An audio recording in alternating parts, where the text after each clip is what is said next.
Assalamualaikum warahmatullahi wabarakatuh.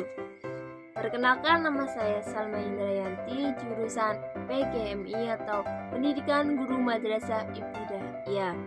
Di sini saya akan menjelaskan telaah kurikulum pada pembelajaran IPS. Dalam pembelajaran IPS untuk topik utama materi IPS dari kelas 1 sampai kelas 6 yaitu geografi, sejarah, ekonomi, dan sosiologi. Untuk kelas 1 semester 1 terdapat sejarah, geografi, dan sosiologi. Dalam sejarah yaitu menceritakan kembali peristiwa yang dialami sendiri. Untuk geografi yaitu mendeskripsikan letak rumah. Untuk sosiologi yaitu menjelaskan lingkungan sehat dan perilaku menjaga rumah. Untuk kelas 1 semester 1 terdapat sejarah, geografi, dan sosiologi. Dalam sejarah yaitu menceritakan kembali peristiwa yang dialami sendiri. Untuk geografi yaitu mendeskripsikan letak rumah. Untuk sosiologi yaitu menjelaskan lingkungan sehat dan perilaku menjaga rumah.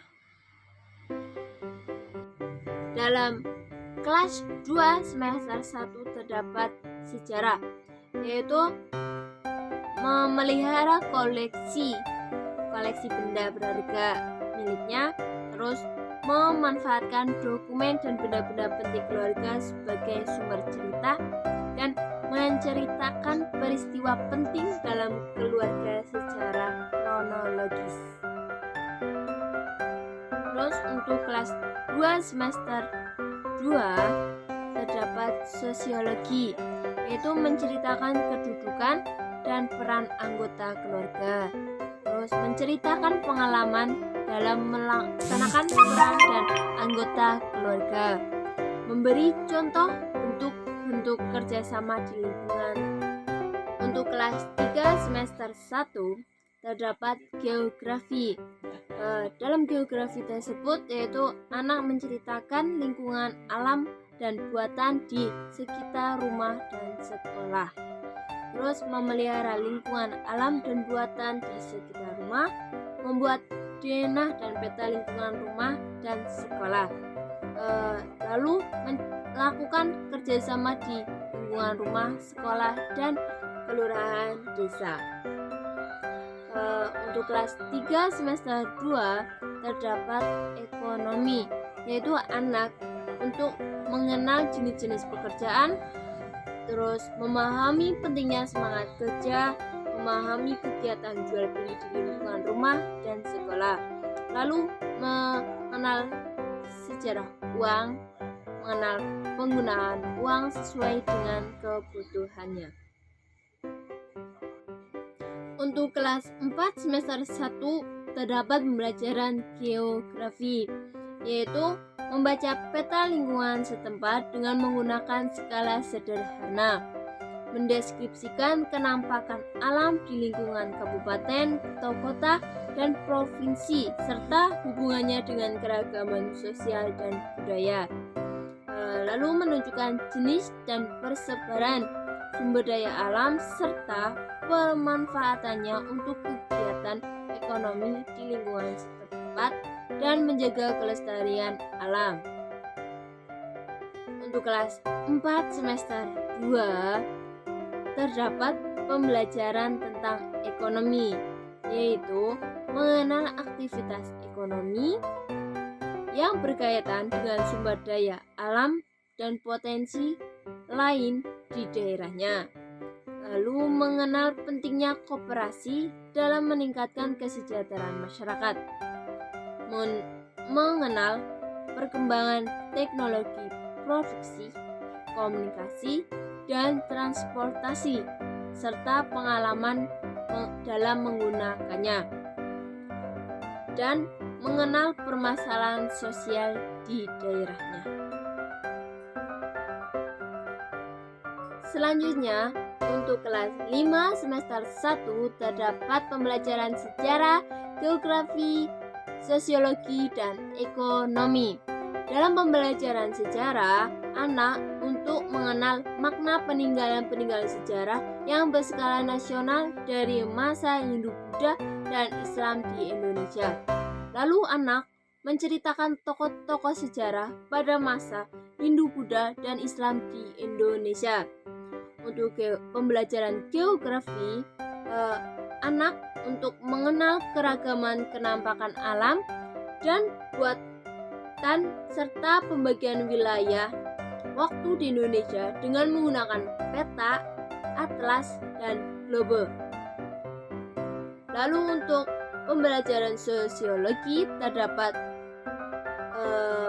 materi, yaitu tentang anak untuk mengenal keragaman suku, bangsa, dan budaya. Dalam pembelajaran ekonomi, anak untuk mengenal jenis-jenis usaha dan kegiatan ekonomi yang ada di Indonesia. Untuk kelas 5 semester 2 terdapat pembelajaran sejarah, yaitu anak untuk mendeskripsikan perjuangan para tokoh pejuang pada masa penjajahan Belanda dan Jepang, lalu menghargai jasa dan peranan tokoh perjuangan dalam mempersiapkan kemerdekaan Indonesia, dan menghargai perjuangan para tokoh dalam mempertahankan kemerdekaan. Dan yang terakhir, untuk kelas 6 semester 1 terdapat pembelajaran geografi, yaitu mendeskripsikan perkembangan sistem administrasi wilayah Indonesia dan membandingkan kenampakan alam dan keadaan sosial negara-negara tetangga, lalu mengidentifikasi benua-benua. Untuk kelas 6 semester 2 terdapat pembelajaran sosiologi dan ekonomi. Dalam pembelajaran sosiologi, yaitu anak untuk memahami peranan bangsa Indonesia di era global dan dampak serta dampak positif dan negatifnya terhadap kehidupan bangsa Indonesia. Untuk pembelajaran ekonomi, yaitu anak untuk mengenal manfaat ekspor dan impor di Indonesia sebagai kegagalan antar bangsa.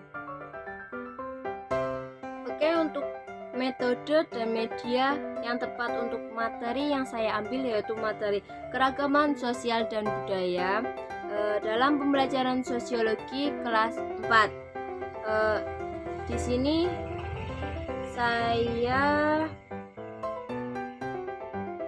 menggunakan metode diskusi, penugasan, demonstrasi, dan ceramah. Untuk metode diskusi, di sini saya akan menjelaskan untuk anak untuk berdiskusi tentang keragaman sosial dan budaya yang ada di lingkungan mereka sendiri. Dan untuk penugasan, mereka akan mencari dan melihat apa sih keragaman sosial dan budaya di lingkungan mereka.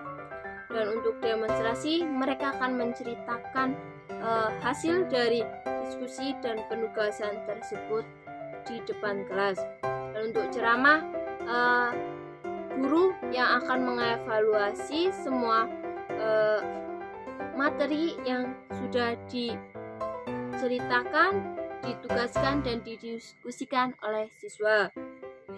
Untuk medianya, saya mengambil video animasi karena keragaman budaya dan sosial pasti anak sangat sulit untuk mencari sampai keluar provinsi Jawa atau yang lainnya. Oleh karena itu saya mengambil video animasi untuk bisa dapat dilihat, oh seperti ini keragaman sosial budaya di misalnya di NTT, Papua, dan Kalimantan, dan yang lainnya. Lalu saya menggunakan media keragaman dari gambar keragaman dari suku, budaya, interaksi sosial, dan sejarah di lingkungan. Selanjutnya yaitu penilaian kognitif, afektif, dan psikomotorik. Dalam penilaian kognitif yaitu anak melakukan praktek. Dan di sini saya anak melakukan presentasi hasil diskusi mengenai keanekaragaman sosial dan budaya pada lingkungan sekitar. Dan anak mendeskripsikan keanekaragaman sosial dan budaya pada lingkungan yang sedang diamati. Dan untuk penilaian afektif dan psikomotorik, saya menggunakan rubrik penilaian. Dalam penilaian afektif, yang saya nilai yaitu perilaku, sikap, kedisiplinan, dan keaktifan anak. Lalu untuk penilaian psikomotorik yang saya nilai yaitu kemampuan presentasi, kemampuan bertanya, kemampuan menjawab. Ada 3 dalam penilaian psikomotorik yaitu kemampuan presentasi, kemampuan bertanya, dan kemampuan menjawab. Sekian dari penjelasan saya tentang materi kurikulum pembelajaran IPS. Apabila ada kekurangan dalam berbicara atau kekurangan dalam penjelasan materi, saya mohon maaf. Wassalamualaikum warahmatullahi wabarakatuh.